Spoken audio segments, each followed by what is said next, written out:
Hello, Thomas Rusbazar, author here, and I want to take a little moment and talk about my manuscript, The Any Dead. The Any Dead it's a fictional account of a famous Iranian writer by the name of Sadegh Hedayat, and he is probably considered one of the great modernist writers in Iran, in Iranian literature history. And he's very fascinating. And I read a novella of his, again, considered a classic. It was called The Blind Owl. And it really made me interested in knowing more about this man. And especially that I'm Iranian, especially that I wanted to reconnect with kind of my culture, aspects of my ancestry, and this was almost like a gateway into that. And especially as a writer, I wanted to explore more of that. So this man was very troubled.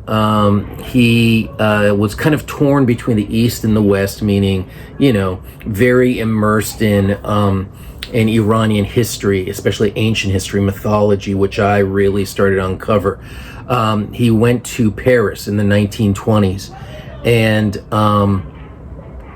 it was a time of, artistic experimentation in Paris, and the great writers like Hemingway, Joyce, you name it, go on and on.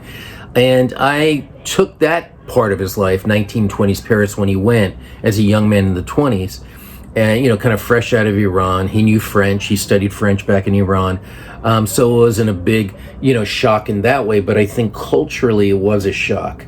Falling in love with a European woman, how at odds they were in some ways, because he was so Persian, Middle Eastern, from that part of the world, and she was part from the Western part of the world, and so that really played a part in the reality, or maybe non-reality for him of his experiences in Paris. So I took that, and I really thought I wrote something, because he's he's struggled. I don't know if we would call it bipolar, schizophrenia, manic depressive, very interesting in that way. He would have these episodes. He got involved in drugs. So he would go back on occasion throughout his life to Paris and back to Iran, back to Paris, other places. He tried early on his hand at things like mathematics as a young man, because of his parents' wishes, which is so true for many Iranian kids, because and this one too. Now it's interesting, ironic that I'm a writer, because my parents, of course, wanted me to be a doctor, a lawyer, and all that stuff. But he went kind of his own way, and which I really admired about Sadegh Hedayat. And look, for about 2 years, I've been trying to try to find a literary agent. I've been submitting to small publishers, large publishers, agents all over the world. No luck. All rejections. Most have met. I think they look at it and they don't think it's a story that's interesting, but it's so weird to me, because I thought, man, this guy, and the way I told it in that time in 1920s Paris, he actually kind of was tail end of all that, so he missed out on all that, of Hemingway and Joyce and all that, the Picasso, he missed all that. So I captured this kind of very strange, very dreamlike, almost nightmarish, because his world that he created in his books was very much like that. And so I try to mimic that in the novel. And he very fascinating. So he got into drugs, and especially later on, where he became, started getting suicidal, and eventually in Paris, I think in his late 40s, early 50s, he committed suicide. And that's how he took his own life.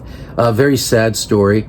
Very tragic, of course, but I guess a lot of great writers, a lot of great artists, great people have these demons. Definitely, Hedayat was a man who battled demons, and it's so interesting that a lot of thinking that this is a stuff of great drama, great struggle, that it would appeal to somebody, but no. I mean, I'm talking dozens and dozens, if not, of just rejections or nothing. I would receive nothing. So it was very perplexing to me. But on Facebook recently, I'm finally getting to the point here.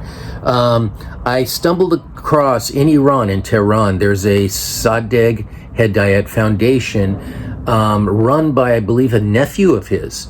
And they were running a short story contest in Persian, of course, looking for, I believe, Persian writers. And I said, what the heck? This is, here's a family member who runs the foundation. Let me send my book into them and see what happens. So I contacted this gentleman, Mr. Hedayat, Jay Hedayat, and I said, hey, here I am. This is what I did. And he said, yeah, send me the novel.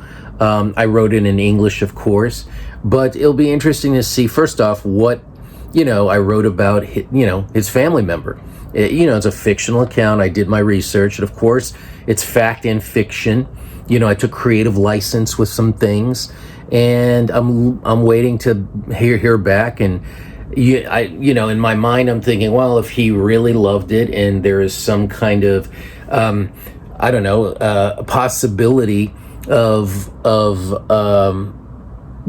publishing it in Persian, and that will be the first thing. And I think Sadegh Hedayat definitely is a very well-known figure in Iran, and if they publish it in Persian, it kind of goes full circle for me, as I was born in Iran. I was raised in America. I've been living in America for many, many years, and it'll be a great way to maybe, if something happens in that way and people buy the book in Iran and it kind of starts, kind of blowing up over there in a good way, one never knows how things are going to get published, why, but maybe this is the opportunity for this book to see the light of day. And what better way for those who really know this man, know the history of this man, the books, the work of this man, and my story of him in 1920s Paris, which was real. He did live that,